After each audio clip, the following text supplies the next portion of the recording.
Hello everyone, welcome back to the channel. Want to keep your Chrome tabs organized? Tab groups let you organize related web pages into one group, making it easier to switch between tabs and keep your browser tidy.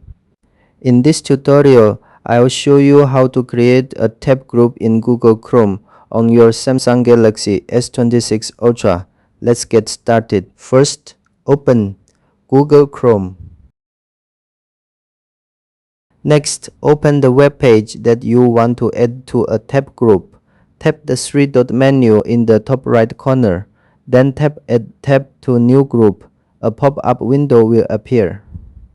If you don't have a tab group yet, you can enter a group name and choose a color. If you've already created tab groups, you can select an existing group or create a new one. For this example, I'll create a new group.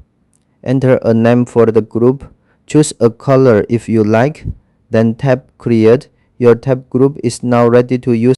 You can continue adding related tabs to the same group whenever you need. And that's how to create a tab group in Google Chrome on Samsung Galaxy S26 Ultra. If you found this video helpful, don't forget to like and subscribe for more Google Chrome tutorials. Thanks for watching, and I'll see you in the next video.